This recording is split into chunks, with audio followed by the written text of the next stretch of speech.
Montana Territory, December 1887. The wind howled through the Gallatin Valley like a freight train made of ice, and by the time Penelope Kittredge stumbled through the open barn door, her fingers had gone numb. She pushed the heavy wood shut behind her, heart pounding, breath coming in quick bursts that fogged in the cold air. Snow clung to the hem of her skirt, melting fast onto the straw-covered floor. She had not meant to trespass, but the storm had turned brutal so quickly.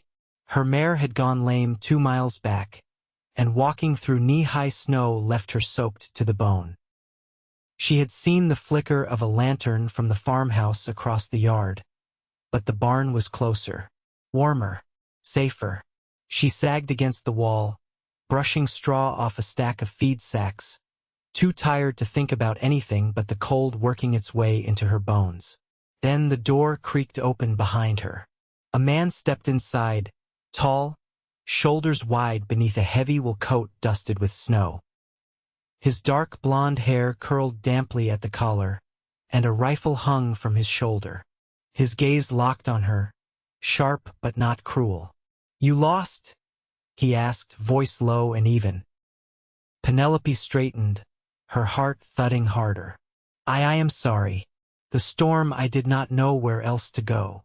He stared at her for a long beat, then swung the door shut behind him.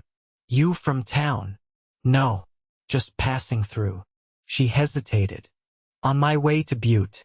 I was going to find work there." He nodded, then crossed to the hearthstone built into the barn's far wall. It was an old thing, set for branding irons and warming tools, but he knelt beside it like it was a home hearth.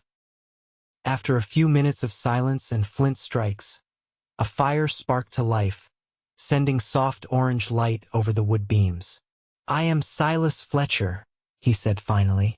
"This is my land. Penelope Kittredge." He looked at her again, this time longer. "You are soaked through." "I know." He stood and grabbed a folded wool blanket off a nearby saddle. "Here." She hesitated, then took it. Their fingers brushed. His were warm. Hers were trembling. "Thank you." He nodded once and walked to the stall nearest the fire, pulling a crate close to sit on. The light flickered across his jaw, across the faint scar that curved near his temple, just beneath his hairline. Penelope lowered herself onto the feed sacks again, wrapping the blanket tight. She watched the flames slowly catch. They said nothing for a while. "Your hands," he said at last. "You need to warm them. Give them here." She looked at him, and something in his tone quiet, sure, like he was more concerned than asking made her move before she thought. She crossed to him, sat on the crate across from his, and held out her hands. He took them gently, folding them between his. His skin was rough, warm, calloused. Her fingers ached as the heat returned. She winced, and he looked into her eyes. "Hurts some," he said. "Yes." Silas rubbed her fingers slowly, careful.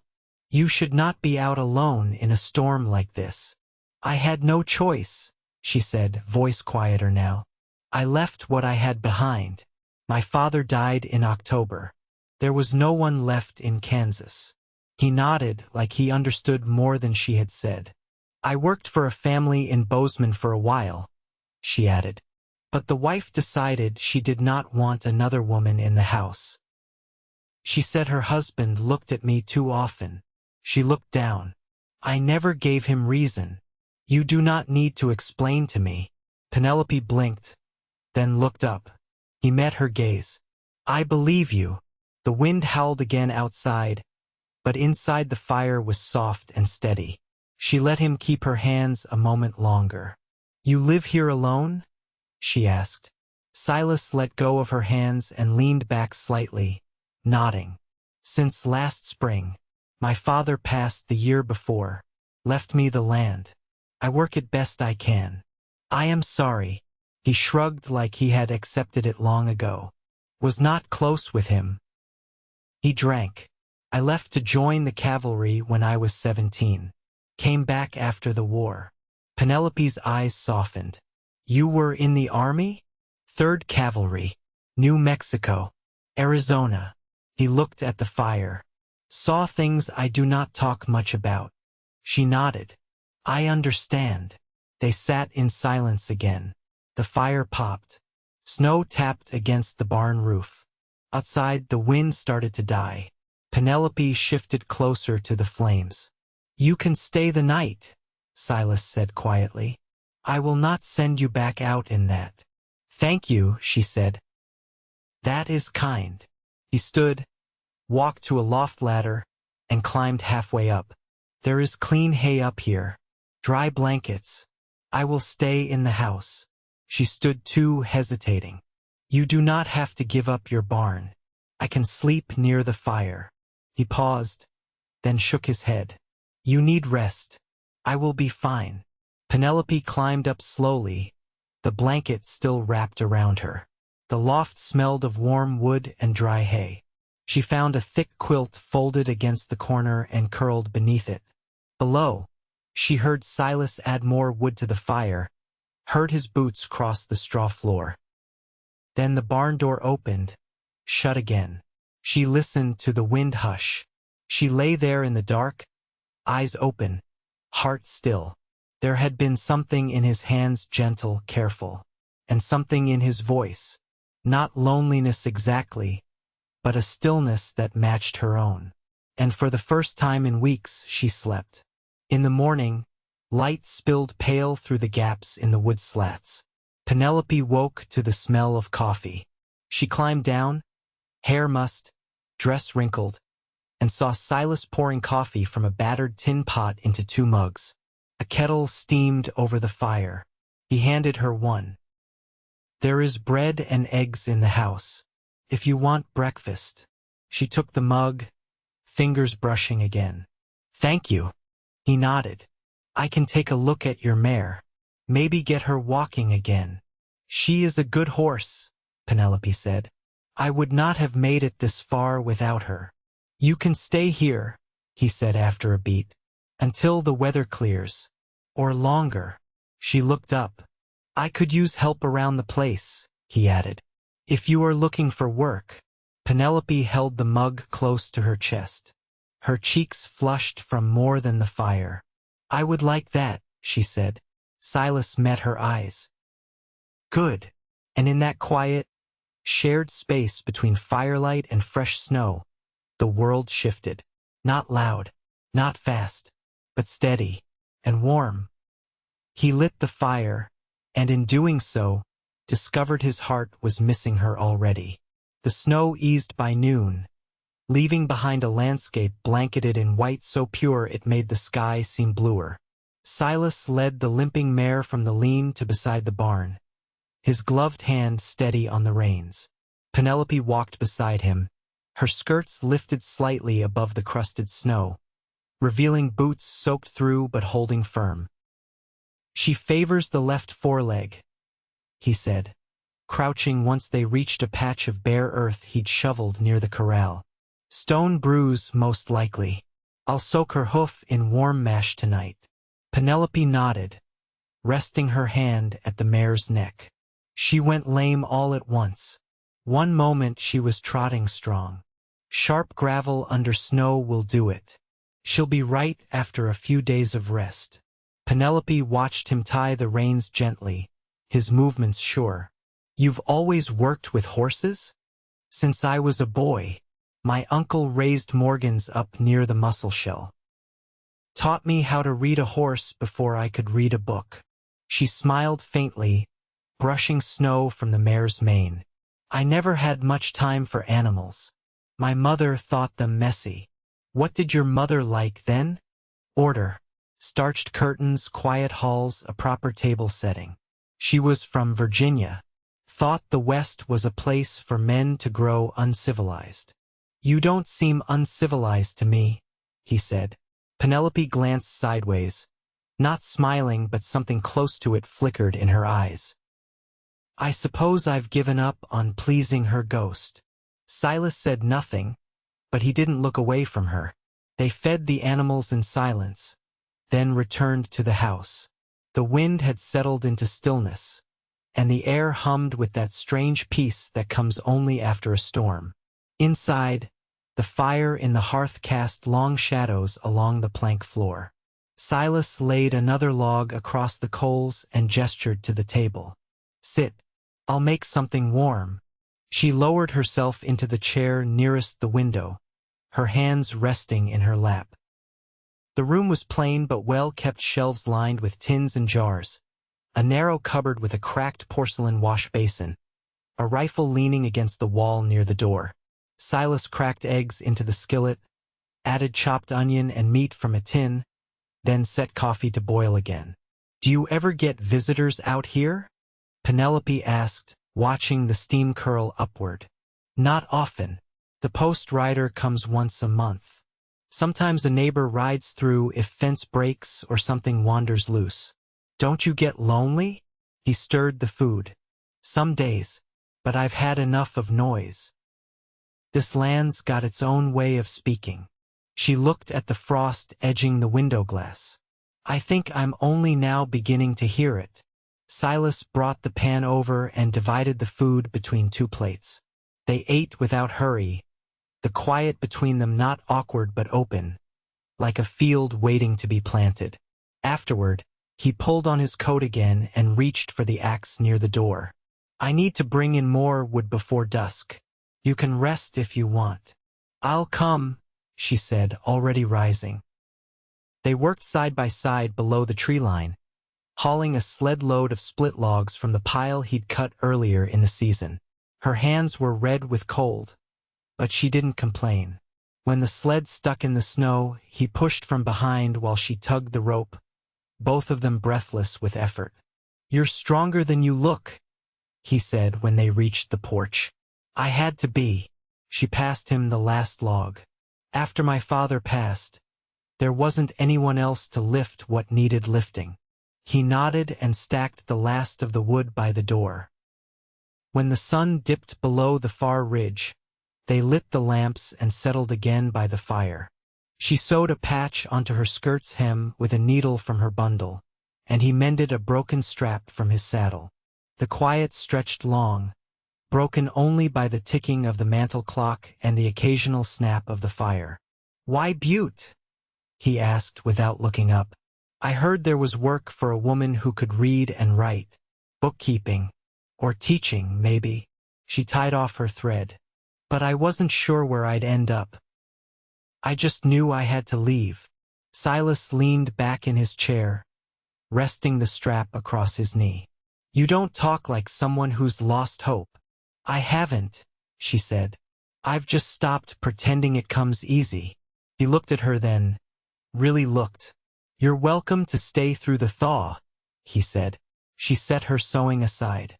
"And after?" He hesitated, then answered carefully.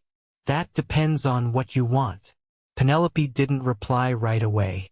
The fire threw gold across her face, and her eyes held something quiet but unshaken. "I'd like to earn my keep," she said. "Help where I can. Decide from there." He nodded. "Fair enough." The clock chimed once, marking the hour. Outside, the cold deepened, but inside, a kind of warmth had settled, unspoken, but solid. She leaned back in her chair, and he leaned back in his, and though neither said it aloud, they both knew something had shifted again. Not all at once, but sure as the snow melting from the eaves.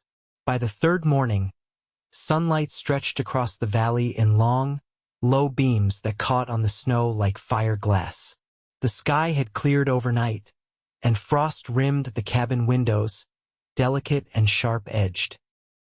Silas stepped outside before dawn, moving quiet so the door wouldn't rattle its hinges. Penelope, half awake in the loft bed he'd made up by the stove, listened to the crunch of his boots fading toward the barn.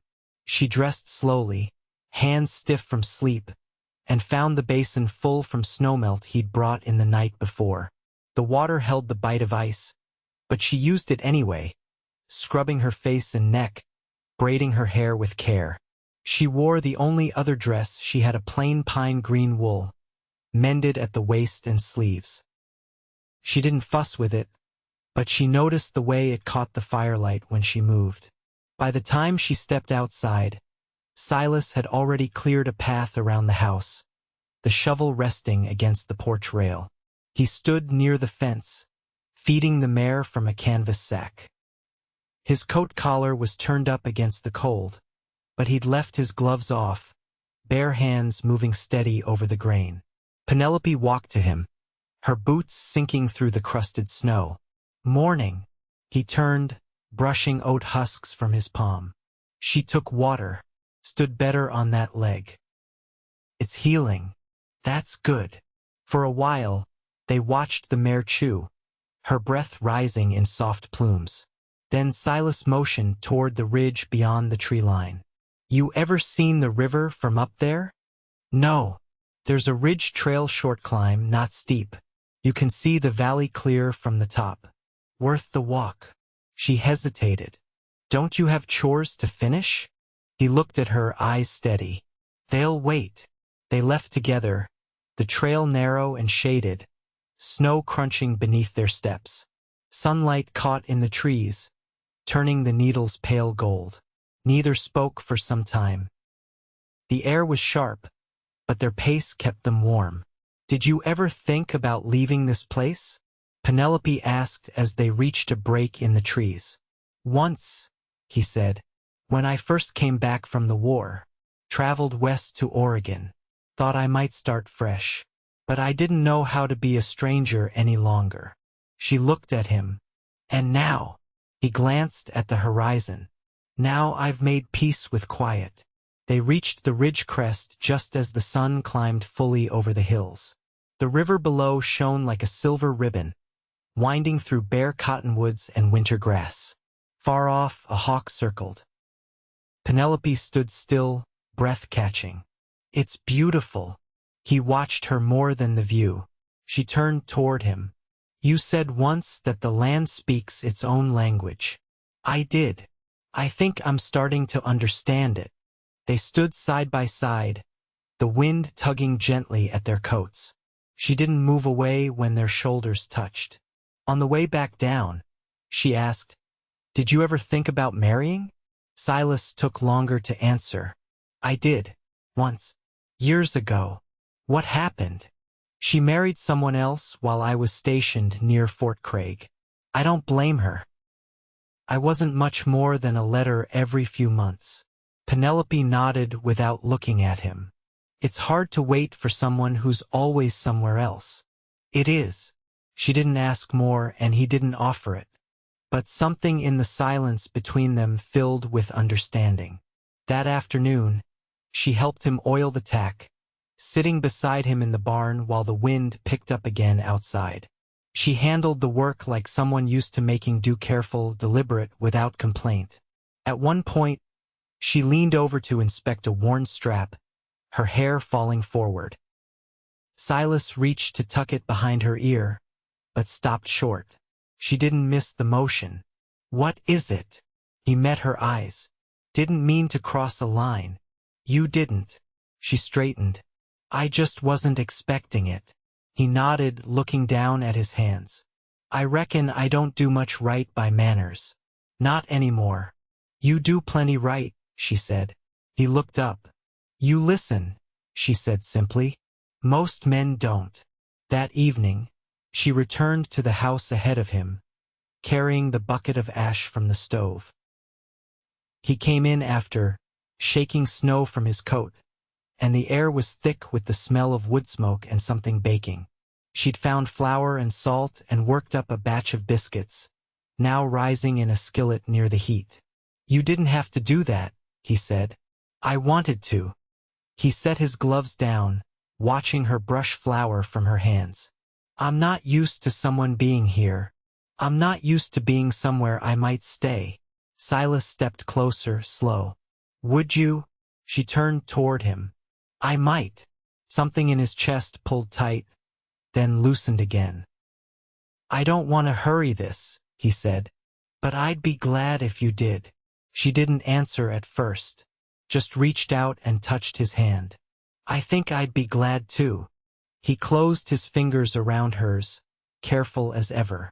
And in that quiet room, while the biscuits browned and the wind pushed gentle against the walls, they stood together, not rushed, not uncertain, but steady and facing forward.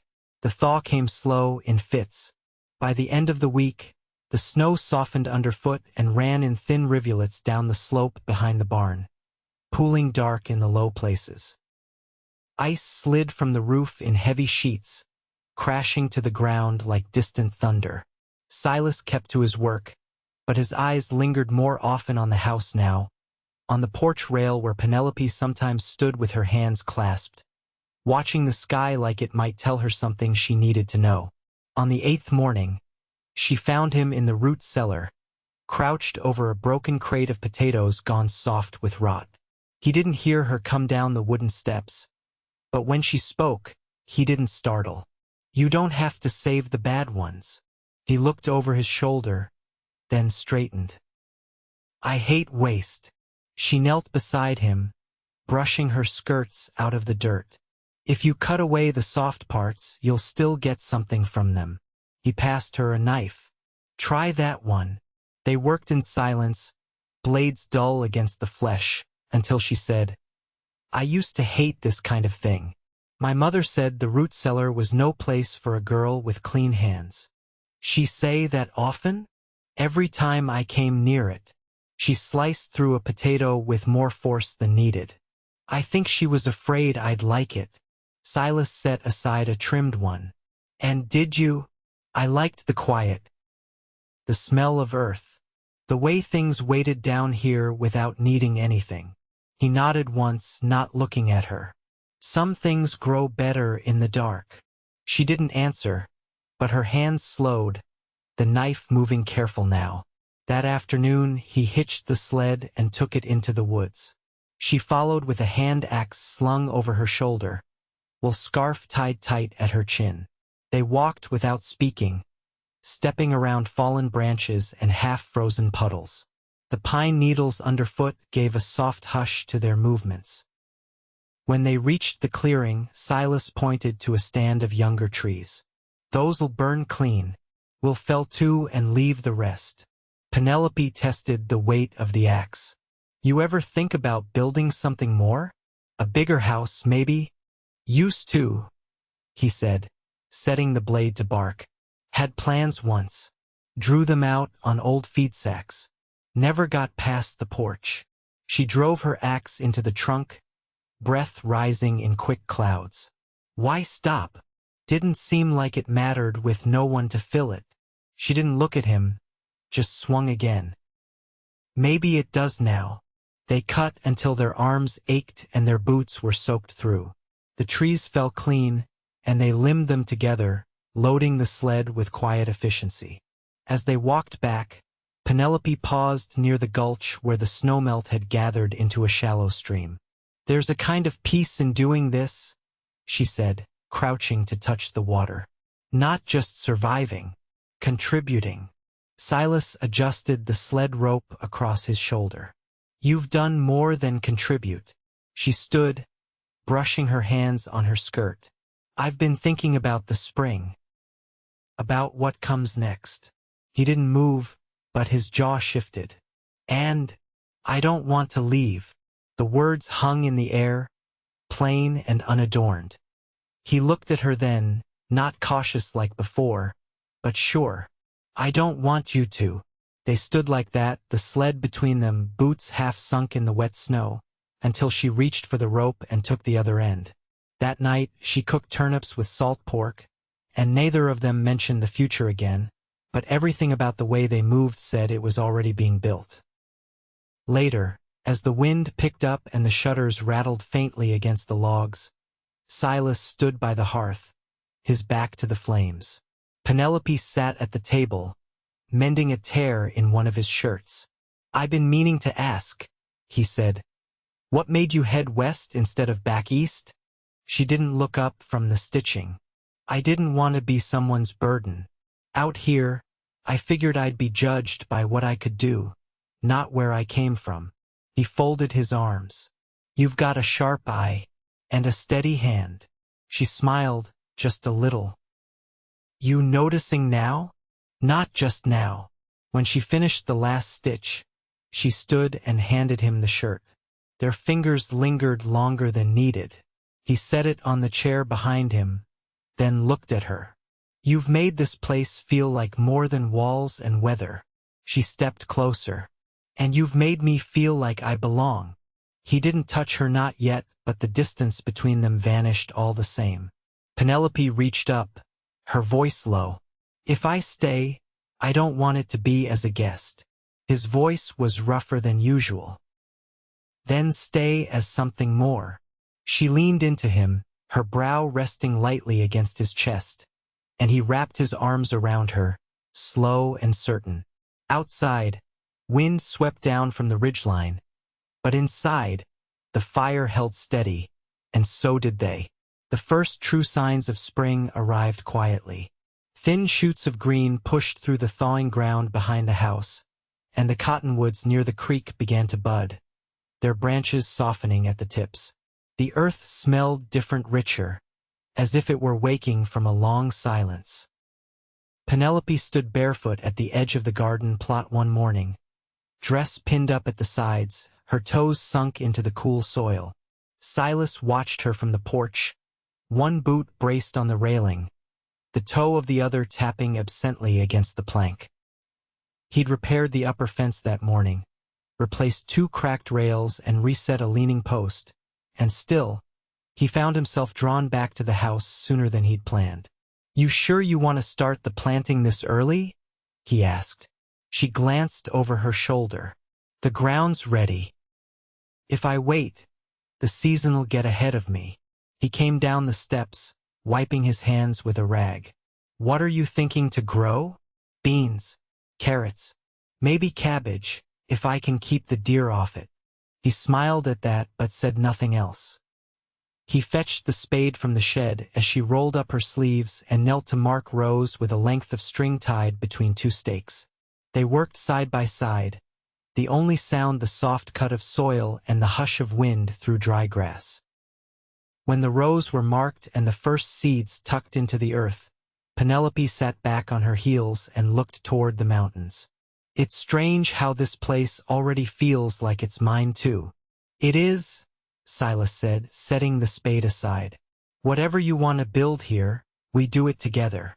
She turned her face toward him. "Even if it's crooked rows of cabbage?" He reached down to help her up. "Especially those." Later that evening, she hemmed new curtains from muslin she'd found tucked in an old chest near the loft. She worked by lamplight while Silas planed a warped cabinet door at the table. The soft scrape of wood and the whisper of thread through fabric filled the room. "I thought about teaching again," she said without looking up. "Not at a schoolhouse, just here. Maybe a few children from nearby homesteads. If there's a need." He set the plane aside. "Could ask the Morlands. Their eldest boy's near 10. Never been to school." "I'd like that," she said. "To use what I know. To give something back."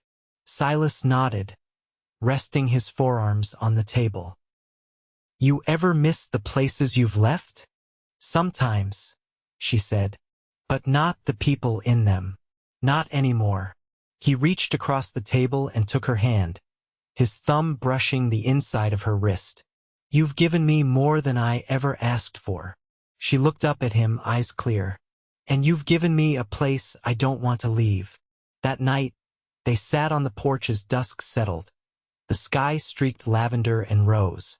Her head rested on his shoulder, his arm wrapped around her waist. The last of the snowmelt trickled through the grass, and the frogs had begun to call from the creek.